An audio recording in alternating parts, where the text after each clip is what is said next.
अस्सलाम वालेकुम, मैं तैयब एजाज हूँ। उम्मीद करता हूँ तमाम लोग खैर आफियत से होंगे, जहाँ कहीं भी होंगे अपने लखाना के साथ एक अच्छी ज़िंदगी बसर कर रहे होंगे। आज की वीडियो में मैं डिस्कस करने जा रहा हूँ मेडिकल वीज़ा।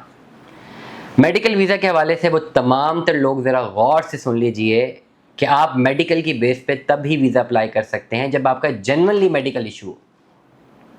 लोगों के मेडिकल इश्यूज़ नहीं होते और वो अप्लाई करना चाह रहे होते हैं मेडिकल वीज़ा। इस वक्त जिनके जेन्युइन मेडिकल इश्यूज़ हैं, पाकिस्तानी पासपोर्ट पे उनको काफ़ी ज़्यादा मुश्किलात का सामना करना पड़ रहा है। ज़्यादातर लोग इंडिया जो है मेडिकल वीज़ा पे जाते थे और ओवरऑल पिछली कई दिहाइयों में इंडिया ने मेडिकल वीज़ा दिए भी हैं, लेकिन पिछले 4 से 5 सालों में जो टेंशन्स रही हैं बॉर्डर पे, उसकी वजह से मेडिकल वीज़ा में बहुत मुश्किल से इंडिया का मेडिकल वीज़ा लगता था। और पिछली जो भी कशीदगी हुई स्पेसिफिकली मई में पाकिस्तान और इंडिया की, भारत में जितने भी लोग जेन्युइन मेडिकल वीज़ा पे मौजूद थे उनको ज़बरदस्ती वहाँ से निकाला गया, क्योंकि उनका पाकिस्तानी पासपोर्ट था और किसी मेडिकल वीज़े को एक्सेप्ट नहीं किया गया। हालांकि इंटरनेशनल लॉ के मुताबिक अगर मेडिकल ग्राउंड्स पे आपके कंट्री में कोई बंदा मौजूद होता तो भले जंग भी शुरू हो जाए, आप मरीज़ों को, पेशेंट्स को इस तरह पनिश नहीं कर सकते। लेकिन भारत ने कोई भी ध्यान नहीं रखा इस चीज़ का और उन्होंने पाकिस्तानी पासपोर्ट होल्डर्स जो मेडिकल वीज़ा पे वहाँ पे जेन्युइन केसेस पे थे उनको भी वापस भेजा।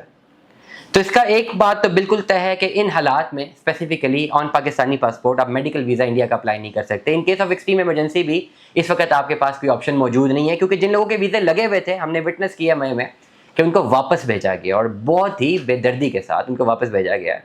क्योंकि मेडिकल इश्यूज़ पे अगर कोई वहाँ पे मौजूद होता है तो इट मीन्स उनको मेडिकल ग्राउंड्स काफ़ी ज़्यादा सीरियस है। और अगेन मैं रिपीट करूँगा कि इंटरनेशनल लॉ के मुताबिक कोई भी मुल्क दूसरे मुल्क के मरीज़ों को जो उसके मुल्क में ऑन मेडिकल ग्राउंड्स मौजूद है किसी सूरत वापस नहीं भेज सकता। लेकिन भारत ने पिछली जंग में सारे असूलों को सबोटाज किया और कोई जंग के असूल नहीं अपनाए। अब इन हालात में तो बड़ी क्लैरिटी के साथ है कि अगर आपका कोई मेडिकल इशू है भी तो आप इंडिया का इंतखाब नहीं कर सकते। मेडिकल इशू के लिए आपके पास प्रोसीजर क्या चाहिए? मेडिकल इशू अगर आपका कहीं पर भी कोई प्रोसेस है, सबसे पहले आप इस बात को मैं आपको हमेशा याद दहानी कराऊंगा कि कोशिश कीजिए कि पाकिस्तान में रहते हुए भी आपका मसला हल हो जाए, क्योंकि यहाँ पे रहते हुए अगर आपका मसला हल होगा तो कंपैरेटिवली आपके पैसे बहुत कम लगते हैं as compare to any other country. लेकिन अगर यहाँ पे मौजूद डॉक्टर्स आपको जवाब दे दें और कह दें कि यहाँ पे तो अवेलेबिलिटी नहीं है, फलाने मुल्क में जाइए, उधर जाके आपका प्रोसीजर होगा या वहाँ पे आपको जो है मेडिकल असिस्टेंस मिलेगी, पाकिस्तान में इसका इलाज नहीं है, देन आपके पास कोई रास्ता नहीं बचता। प्रोसीजर ये है कि आपने जिस भी मुल्क का मेडिकल वीज़ा अप्लाई करना है, आपको उस वहाँ पे मौजूद किसी रजिस्टर्ड हॉस्पिटल में किसी डॉक्टर के साथ अपनी ऑनलाइन अपॉइंटमेंट फिक्स करनी है।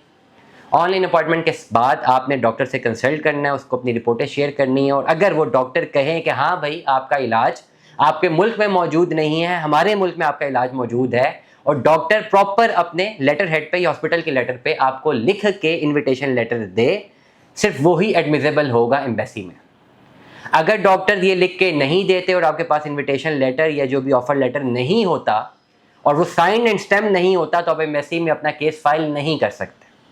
अगर आपके पास ये लेटर मौजूद आ जाए डॉक्टर की जानिब से और हॉस्पिटल की जानिब से होना चाहिए, उसकी बेस के ऊपर फिर आप जो पेशेंट है उसकी डिटेल्स और जो उसके साथ एक या दो अटेंडेंट जो जाना चाहते हैं उनकी डिटेल्स, ये सारा का सारा केस एम्बेसी में फाइल होता है। जिस भी मुल्क का आप मेडिकल वीज़ा अप्लाई कर रहे हैं उसके बाद एम्बेसी हैज़ टू डिसाइड कि इधर उन्होंने इस मेडिकल ग्राउंड पे आपको वीज़ा देना है कि नहीं देना। जो लोग मेडिकल ट्रीटमेंट के लिए मुल्क से बाहर जाना चाहते हैं, शर्त यह है कि जनरली उनका मेडिकल केस होना भी चाहिए, कोई और रीज़न ना हो। आप हमसे रब्ता कर सकते हैं, इंशाल्लाह हम आपको बेहतर रहनुमाई फराहम करेंगे। दुआ में याद रखिएगा, अपना बहुत सारा ख्याल रखिएगा। स्टे ट्यून में। अल्लाह हाफ़िज़।